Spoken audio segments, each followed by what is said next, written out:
Only two things keep a group like this together: fear or loyalty. And I don't see a drop of fear among you guys. In this film, everything comes together. Looks like the sins of London have followed us home. Questions are answered, and the stakes have been raised.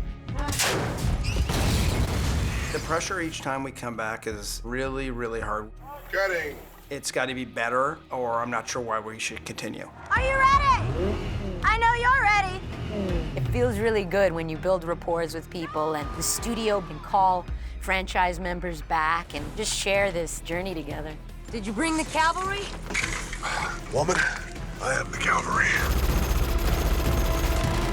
When you have a franchise that is incredibly successful, like Fast and Furious, you are consistently being challenged to get better and do better, creatively do better. So everyone comes to the table with the notion of, well, how can we be better? Daddy's got to go to work. That's really part of the challenge, because each one keeps superseding the last one in terms of how the fans respond worldwide. Now we got a spaceship? That's not a spaceship, that's a drone! I have 100% stopped trying to figure out how this franchise is gonna get bigger and bigger. It's far exceeded my own expectations, and I definitely am very blessed to be a part of it. Can't touch this. Part of the trick here is to give the spectacles that the audiences have come to expect, but at the same time, still retain what it is about the characters that people love about them. See, now we're talking. It feels good to work on something where it feels like people are waiting, you know, and anticipating. That's a part of our motivation to make it as special as we can. As big as we get, as big as our budgets get, we never forget where we came from, which was a $28 million grounded film about characters you really care about. One last ride.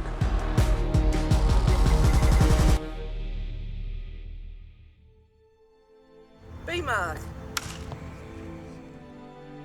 When we're putting these movies together, the first thing we do is take a look at what's at stake for the family. It is Vin, and it's Neil, and it's Kirsch, and it's me, and it's a lot of people. It's all the actors, it's everybody, and it's one of those fun sessions where you're just sitting there and then something magic kind of happens. Don't. Stop. Increasing the emotional stakes It's telling the truth. is what will set the saga apart from any other movie. The emotional heartbeat of the movie is something that everyone is invested in. That's the date that I lost my memory. That's the date that Letty died. That evolutionary process is something that we talk a lot about. And one of the beautiful perks of being part of a franchise and having a rapport with people for as long as 14 years, you have this wonderful ability to communicate and give your input. Most of the times we have too many stories to tell, and it's just about whatever the most emotional storyline is at that point. We just try and follow whatever is the most heightened. He put you in his grave. So now I'll do the same to him.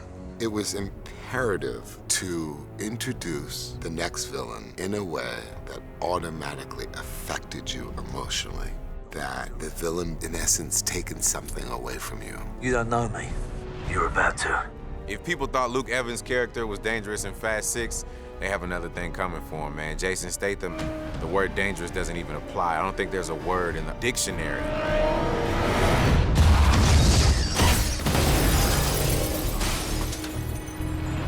I'm not a villain. I'm putting 2 feet down and saying, who done this to my brother? And if you did, you need to answer to me. So it's just about setting things straight, and it's about standing up for your family. You never should have messed with a man's family. I told your brother the same thing. I went on Facebook and I asked book fans, who would you like to see me work with? And the glaring name was Jason Statham, more than the next 3 combined. What you get with Jason is you get a guy who wants to come on, he's all about the work and he's all about the scene, and let's make this incredible. The idea of this sort of triangle between these 3 really badass guys is super cool. And I do think that Jason really gives his character so much dimension. This is it. This is all I want. I didn't want to kill indiscriminately. I want to have laser focus with what I did and didn't do. Because at the end of the day, you know, I'm tactically trained. So in a way, I'm a little bit 1 step ahead of these fools. I got a lot of friends.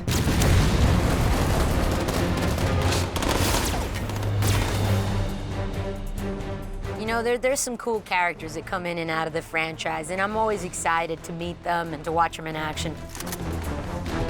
We spend a lot of time thinking about who fits into this world of Fast and Furious. Who the hell are you? I'm Mr. Nobody. B-marker. Kurt Russell is one of my favorite actors. I think I've seen almost every movie he's been in, and we were just so thrilled that he even entertained the idea of coming and playing with us. I'm gonna have a beer. Kurt Russell, I mean, come on. He's the man. I love his attitude. He's just got swag, you know what I mean? I like it. And I think that the franchise has done a really good job of picking out people in the industry with some swag. You know, when I was reading your files, I was impressed with what you've accomplished with your team, but meeting them now, I gotta say, you've truly got a gift. The chemistry with Kurt Russell was so gratifying and just so much fun to work with. You could tell right from the beginning that there was a pride that he had about being a part of the Fast saga. Let's go back a shadow. We're told the character of Ramsey is a hacktivist, and we all assume that it's going to be some nerdy guy, and then it turns out to be Natalie Emanuel. Bingo. The new character, Ramsey, she's kind of like the female version of myself. What?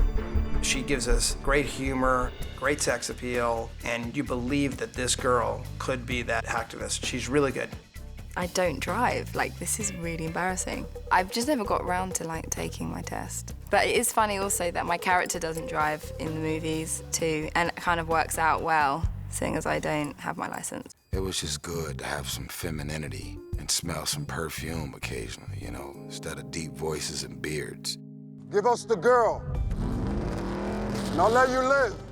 Diamond's just the nicest guy in the world, but he has this intimidation with very few words. 3! I was quite excited about coming on board and playing Mosi Chikande, the mercenary. 2! He's a very powerful character, very driven. 1! And will not stop at anything. Fire!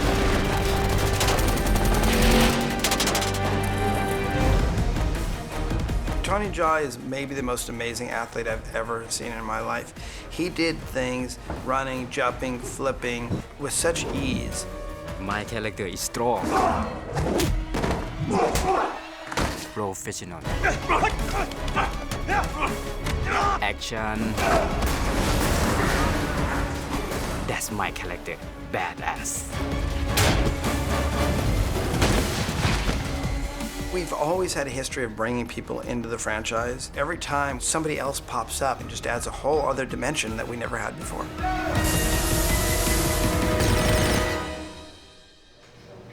The keys to pull it up. So I would go reveal the car, and I'll almost jump cut to you just going like that.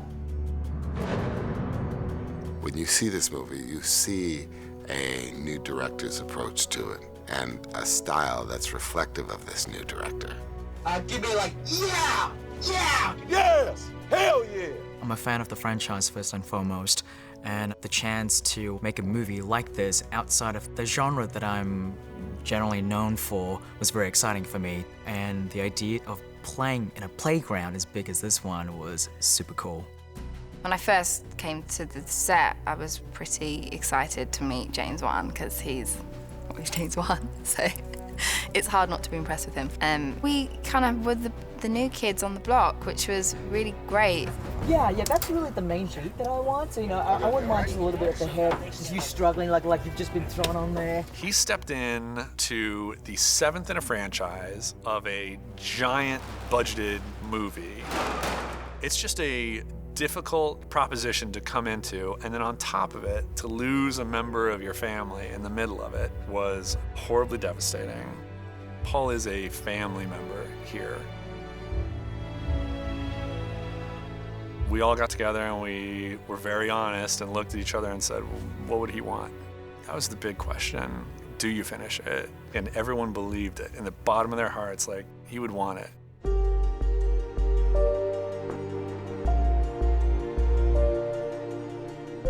This one matters the most because we lost a dear and great friend, Mr. Paul Walker, and we're gonna carry on his legacy the way he would have wanted us to, period. He is the original Fast and Furious. We all knew Paul, we all were close to him, and it was a responsibility that I carried with a great deed of pride, because it's gonna give people an opportunity to still have fun while they're thinking about what we're all thinking about, which is our brother. You know, you get to say goodbye to somebody very, very special. And I think that it started with one intention and it ended with another. And I think all the fans are just gonna feel good that there's a respect there. And I think that that's what's gonna be special about this one. All the fans get to say goodbye. That support and that sense of family that exists in the film actually bleeds off screen, and the whole world somehow gets to feel a part of that family. I don't have friends. I got family. Fans really do care about what happens to Dom and Brian and Mia and Letty and all our characters. Let's get mama. In the heart of it, what these films are about family and sticking together as family, I think has stayed very true all the way, and it's something that we hope to continue for a long time.